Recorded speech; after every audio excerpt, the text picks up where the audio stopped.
저출산 시대, 아이를 낳는 것에 대한 부담이 많은 것이 요즘 시대 상황인데요. 정부는 중요 과제로 정해 이를 풀어가기 위한 해법 마련에 팔을 걷어붙였습니다. 이런 가운데 다자녀 군인 가정을 직접 만나 어떤 혜택 등을 받고 생활하고 있는지 이야기 들어봤습니다. 김효진 기자입니다. 뛰어노는 아이들과 웃음소리로 가득해야 하는 놀이터. 찾는 어린이가 없어진 지 오래입니다. 우리가 처한 인구위기를 보여주는 대표적인 곳입니다. 실제로 지난 6년간 출산율을 살펴보면 약 30% 하락했습니다. 합계 출산율을 보면 그 문제를 피부로 느낄 수 있습니다.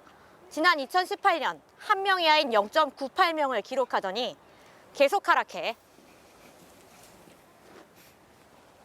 지난해 0.72명을 기록했습니다. 역대 최저입니다. 다른 나라와 비교하면 문제가 확연하게 나타납니다. OECD 국가 중 합계 출산율이 한 명 이하인 국가는 우리나라뿐입니다. 한 명도 낳아 키우기 힘든 요즘. 다자녀 가정을 찾아 일상을 함께 해봅니다. 김건율입니다. 김시율입니다. 김재윤이라고 합니다. 안녕하세요. 저는 김나룰입니다. 5살이에요. 하나, 둘, 셋. 필승! 오전 7시. 김범중 해병대 소령과 김초희 부부의 사남매 하루가 시작됩니다. 한 명이 수저를 들고 오면 다른 사람이 우유를 따르고 한 사람이 치약을 짜면 너도 나도 양치를 시작합니다. 아빠가 군인이어가지고 애들이 임무가 딱딱 정해져 있는 거 아닐까요? 아니요. 애들이 많다 보니까 자연스럽게 임무 분담이 다 정해져 있고 의외로 생각보다 되게 여유롭습니다. 막내의 등원 준비도 착착 진행됩니다.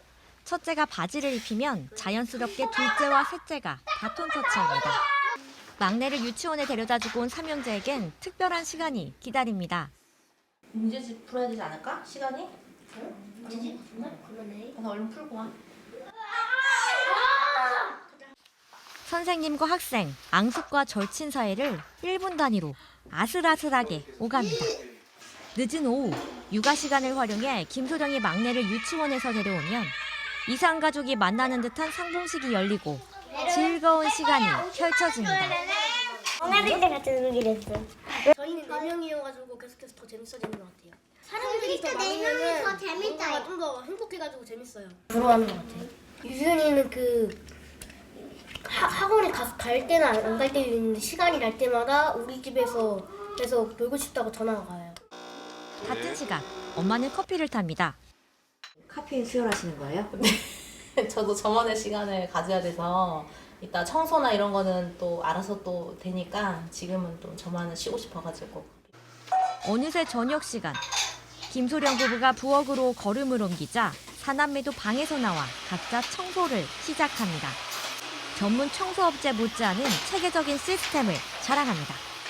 저녁을 먹고 아이들이 꿈나라에 가면 두 부부의 시간이 찾아옵니다.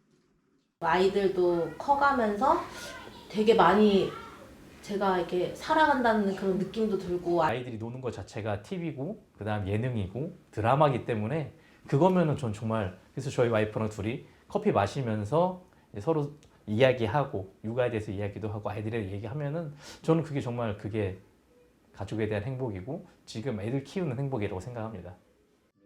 하지만 낳는 것과 키우는 것은 전혀 다른 문제입니다. 직업 군인은 이동이 많은 데다 교육까지 생각하면 굉장히 어려운 일이지만 우리 군의 다양한 지원이 있어 불가능한 일이 가능해집니다. 저희가 다자녀다 보니까 그 규정이라든지 이런 것들이 유예할 수 있다는 것들이 있어가지고 주거 문제도 해결이 됐었고 특히 아이들이 이제 학교 옮기는 이런 문제들도 어느 정도는 해결이 됐다고 저는 생각을 합니다. 부대에서 지원해주는 정책이 조금 많이 좋아졌어요. 육아휴직도 그렇고 남편이 조금 일찍이라도 한 2시간이라도 일찍 와서 도와주면은 정말 너무 수월하거든요. 저녁에도 시간이 조금 더 여유가 있고 그게 매일매일 반복이 되면은 행복 지수가 더 올라가는 것 같아요. 저출산을 극복하기 위한 변화가 쉽지 않겠지만 다둥이 군인 가족의 생활을 보면서 새로운 전기가 마련되길 기대해 봅니다. 국방뉴스 김효진입니다.